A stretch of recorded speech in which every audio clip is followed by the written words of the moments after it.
Yesus itulah satu. Masih ingat itu lagu? Sambil tepuk tangan 3, 4. Yesus itulah satu-satu.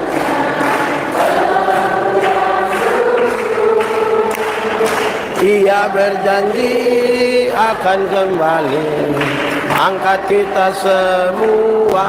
Oh, haleluya, puji Tuhan, upamu besar di surga. Oh, haleluya, puji Tuhan, upamu besar di surga. Jadi saudara tetap ada dalam masalah, tapi bersandar kepada Tuhan. Saya mau tanya jemaat, saudara ada masalah? Tidak usah omong. Saya lihat yang ini muka masalah semua. Masalah ialah kesenjangan antara harapan dan kenyataan. Harapan menikah dengan dia, kenyataan dia nikah dengan kita pun teman. Ini masalah banyak. Tapi harap akan Tuhan itu, bersandar pada Tuhan. Dia cari kita. Kalau anaknya saja dia berikan bagi kita, apalagi hanya yang kelasnya di bawah. Tapi dia mau ajar kita begini. Walaupun dia rindu kita, walaupun dia sayang kita, penuh kasih, walaupun kita berharga, tapi dia mau kita berproses dengan baik. Contoh saya pun bapak guru olahraga. Terus kemudian pendeta Yandi ikut lomba satu, terus juara, olahraga terus juara. Jangan bangga kalau orang bilang, kok memang dia pembapa guru olahraga nah. Yang bangga dari itu. Israel kalau menang sesuatu jangan bilang, kok memang bangsa pilihan nah. Jangan begitu. Identifikasi. Karena saya pembapa guru olahraga, maka saya harus ini. Karena kami adalah umat pilihan, maka saya harus ini. Jadi bukan ini. Kita ini kadang-kadang, saya suka om di mana-mana, kita pun andong ini.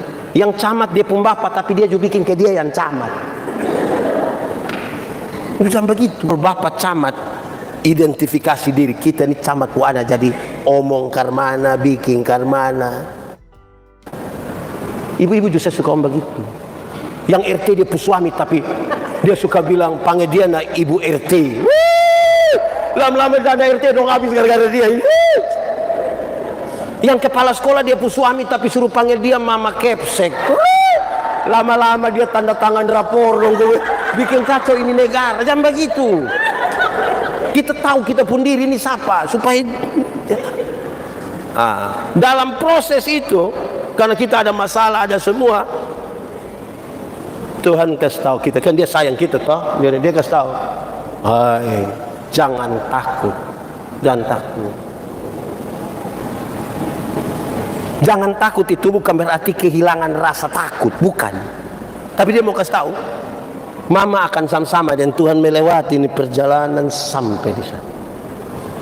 Walaupun memulai dengan Tuhan itu dan mengakhiri dengan Tuhan itu bukan pekerjaan yang gampang, tapi dia bilang jangan takut. Contoh, waktu Ramayana de Lipo baru jadi, ada itu tangga berjalan, dia pun nama apa lagi? Dia pun nama apa? Terus tante dari kampung don datang, kok kita buat tante pi itu tangga. Terus kita bilang, tante naik. Saya mau tanya, waktu bawa tante suruh naik, kalau tante tidak mau, mama dong buat apa? Usir tante pulang pinik-niki. Yang kita lakukan dua. Pertama, kasih contoh kan, tante begini. Terus tante bilang, lebih baik saya ikut tangga. Waktu dia tidak mau, apa yang kita buat? Pegang di tangan. Waktu dia bisa naik, baru kita bilang, tidak apa-apa toh tante, tidak apa-apa toh. Tante bilang, iya. Nah sudah kamu belanja kok, tante putar-putar sendiri. Bukan kehilangan rasa takut, tapi sebuah keyakinan bahwa dalam dinamika ini berjalan dengan Tuhan, kita akan melewatinya. Jemaat, Tuhan tolong kita di pertama-pertama atau terakhir-terakhir? Tuhan biasa tolong kita di pertama atau bagian terakhir? Soalnya dia yang biasa sayang. Dia biasa tolong di pertama atau terakhir. Dengar. Tuhan itu rindu tolong kita di bagian pertama. Tapi kita suka menempatkan Tuhan di bagian terakhir. Kenapa bisa ditempatkan di bagian terakhir? Dengar. Waktu kita ada masalah, ternyata bukan Tuhan yang pertama kali kita andalkan. Waktu kita ada masalah kita bilang, tenang Sako, yang urus itu beta pu adik pu saudara perempuan pun kakak punya saudara pertama punya om pun. Nanti yang pung itu tidak bisa lagi memberikan bantuan, baru dengan pasrah sekali kita bilang, Tuhan tolong. Tuhan datang tolong, kita marah Tuhan kenapa datang terlambat? Air minum itu penting. Tapi kalau kasih di anak-anak yang tidak haus, contoh, ini anak dong kalau tidak haus, baru kita kasih air mineral yang air gelas, dong bikin apa? Jadi mestinya kita betul-betul haus. Makanya tadi di awal saya tanya, cari Tuhan supaya apa? Kita cari Tuhan supaya apa? Saudara, kalau itu hal terjadi, ini dinamika panjang lebar. Ada apapun kita percaya, kalau Tuhan di pihak kita, siapakah yang akan lawan kita? Saya heran ada orang yang tiap hari berdoa andalkan Tuhan, tapi dia sakit sedikit pasti orang yang suami.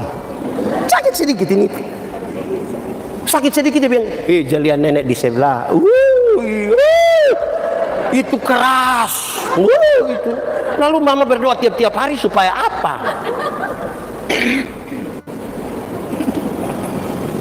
Tiap hari.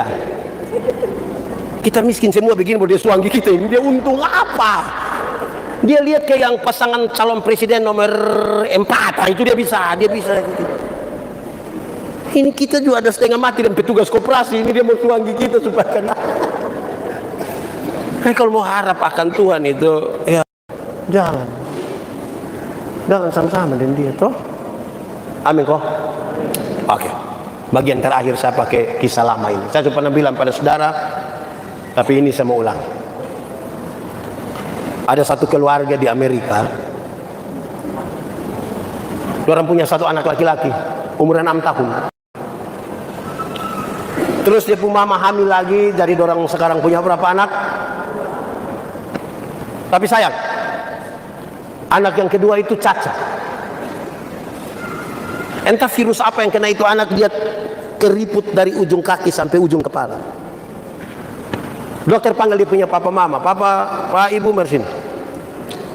Ini pada ibu punya anak, tapi saya mau kasih tahu anak ini cacat. Dan mungkin dia akan hanya hidup 4 tahun. Setelah dengar berita itu, suami istri bilang begini, bagaimanapun ini kita punya anak, mari kita lakukan yang terbaik. Walaupun hanya 4 tahun. Bapak lakukan dia punya, mama lakukan dia punya. Langgar 1-2 tahun, dia punya mama beli satu kereta dorong untuk dia punya kakak laki-laki. Dia panggil dia punya anak laki-laki yang pertama, Kak, pagi-pagi kakak buat kakak punya adik di atas ini kereta dorong di sekitar perumahan, jalan-jalan biar udara pagi, matahari pagi kena dia, aku dia agak enak. Woi, dia punya kakak senang sekali, muat dia punya adik dan mulai dorong keluar. Dia punya kakak punya teman-teman lihat, woi, dorong siapa itu? Siapa adik? Engkau adik? Iyo, boleh kita lihat? Boleh. Dorang lari datang, pas mau lihat ini anak, dong kaget. Ini lupu adik. Iya. Lupu adik keribut begini sama kayak bayi-bayi. Iya. Lupu adik begini, lupu adik begini, lupu adik begini. Rupa-rupanya dia punya kakak pun teman-teman omong begitu, buat dia punya kakak terluka. Dalam keadaan terluka dia bawa dia punya adik ini ke kali kering satu. Di Amerika ini juga ada kali kering. Pi buang. Bukan saja buang. Dia marah dia punya adik. Gara-gara lu. Gara-gara lu. Gara-gara lu, saya pun teman omong gara-gara lu. Lebih lu mati lebih cepat daripada tunggu 4 tahun. Setiap kali dia pu adik mau coba berdiri, dia tendang dia pu adik. Setiap kali dia pu adik mau berdiri, dia tendang. Dia lakukan tiap hari, tiap minggu, tiap bulan, tiap tahun, tanpa diketahui oleh dia punya orang tua. Sampai satu hari ketika mereka ada di sekitar meja makan, dia pu mama bilang kepada ini anak yang cacat, "Adek, nanti mama ambil makanan buat adek." Yang cacat ini bilang, "Tidak usah, Ma, tidak usah." Loh, kenapa tidak usah? Waktu ini anak bilang tidak usah, dia coba berdiri. Bukan saja berdiri, dia berdiri. Sampai dia ambil sendiri itu makanan.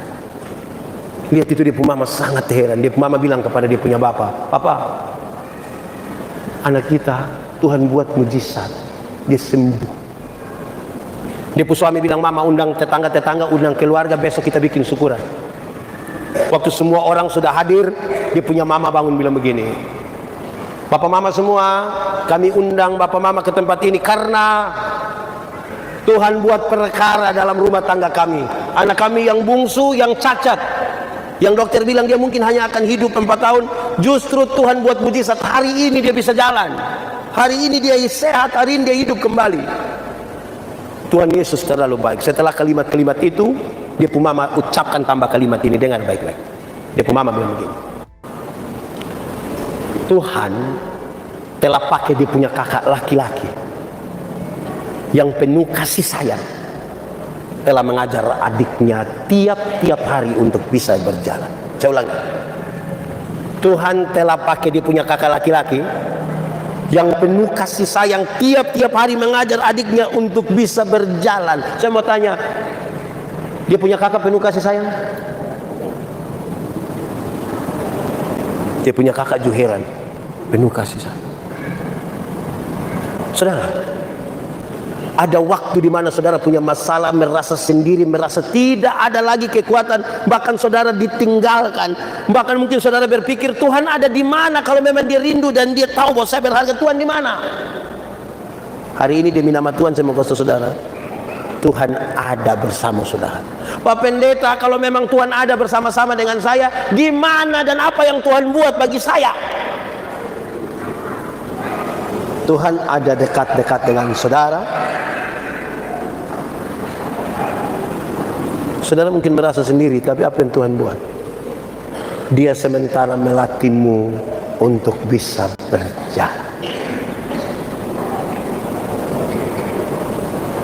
Saya kira lagu ini familiar dengan kita.